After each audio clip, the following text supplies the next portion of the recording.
Assalamualaikum warahmatullahi wabarakatuh. Perkenalkan, saya dari kelas 1K23, nama saya Aryan Hafiz Zahran. Di presentasi kali ini saya akan menjelaskan dua materi, yaitu tentang jejaring sosial dan smart city. Yang pertama, kita akan membahas dulu apa itu jejaring sosial, nah kemudian ada manfaatnya, sampai dampak positif dan negatifnya. Setelah itu baru kita lanjut ke materi smart city, mulai dari pengertian, nah kemudian ada 6 pilarnya, terus manfaat sampai contoh penerapannya. Jadi biar nggak lama-lama lagi, langsung aja kita masuk ke pembahasan pertama.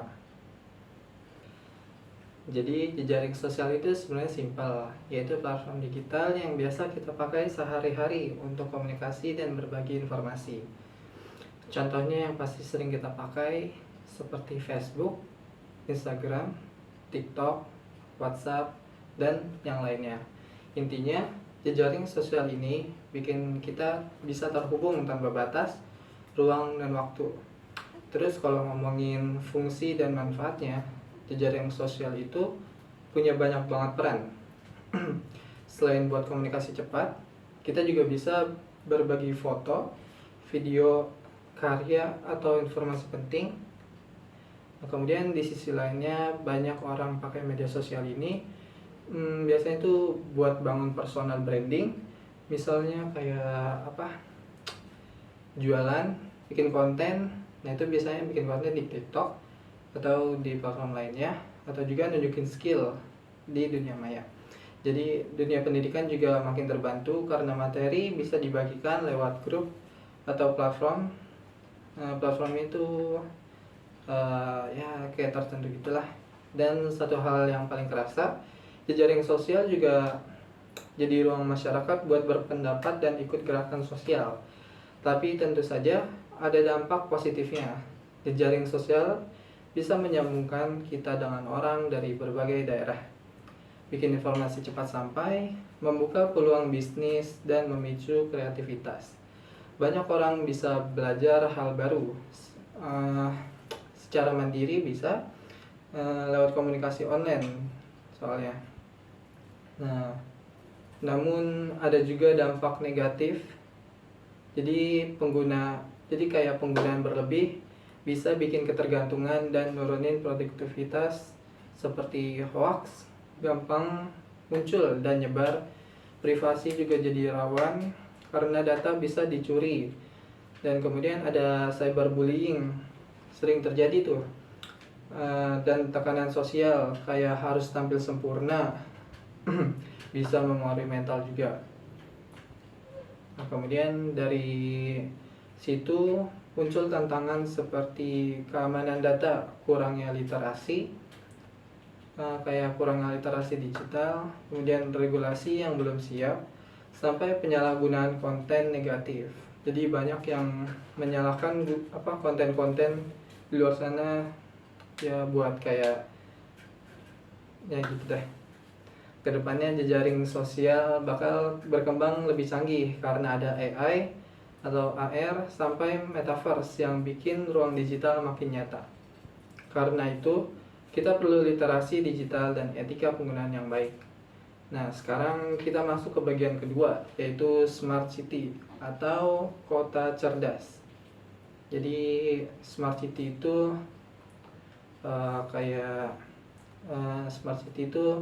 kayak konsep kota yang dikelola menggunakan teknologi digital.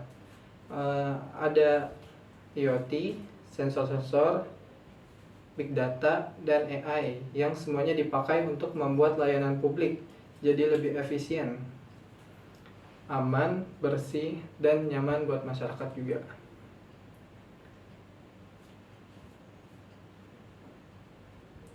Jadi tujuan smart city sendiri antara lain supaya layanan publik lebih cepat, pemerintahan makin transparan, lingkungan lebih terjaga, ekonomi berkembang lewat inovasi, dan warga lebih mudah akses informasi di mana saja. Bisa lewat internet seperti Mbah Google. Nah, smart city ini punya 6 pilar utama seperti yang di materi. Yang pertama ada smart smart governance kalau bisa dibilang. Ini berkaitan sama layanan digital pemerintah seperti e-budgeting dan e-health. Lalu smart economy, di mana kota mendukung startup, marketplace digital, dan industri kreatif. Nah, kemudian untuk smart mobility, teknologi yang dipakai buat transportasi, misalnya e-parking atau smart traffic light ya kalau nggak salah. Kemudian ada smart environment, fokus pada kualitas udara, energi terbarukan, dan pengelolaan sampah. Pilar selanjutnya smart people, yaitu masyarakat yang sadar teknologi dan aktif berpartisipasi. Dan terakhir itu ada smart living, yaitu smart living itu layanan kesehatan, pendidikan, dan keamanan yang makin mudah lewat teknologi. Jadi kita bisa bertanya, dokter itu bisa lewat dari teknologi digital melalui situs-situs atau aplikasinya sendiri dari layanan situnya sendiri. Jadi manfaat smart city sangat terasa, layanan publik cepat, transportasi lebih lancar, lingkungan lebih bersih, kota lebih aman, ekonomi tumbuh, dan masyarakat bisa langsung lapor lewat aplikasi. Nah, tapi implementasinya punya tantangan, misalnya biaya tinggi, SDM yang belum siap, ancaman siber, sistem yang belum terintegrasi, regulasi kurang jelas, dan ada sebagian masyarakat yang masih sulit beradaptasi dengan teknologi digital ini. Contoh smart city di dunia ada di Singapura, Barcelona, dan Seoul. Di Indonesia ada Jakarta dengan aplikasi JAKI atau Jaki. Lalu Bandung ada di Surabaya juga, dan Makassar yang punya comment center dan layanan digital kota. Nah, untuk masa depan smart city, konsepnya bakal makin berkembang ke arah kota yang seperti hyper connected. Nah, kayak gitu. Pengolahan berbasis metaverse, ramah lingkungan, dan pengambilan keputusan yang dibantu oleh AI. Tapi semua itu hanya bisa berhasil kalau teknologi, aturan, dan kesiapan masyarakat berjalan bersama.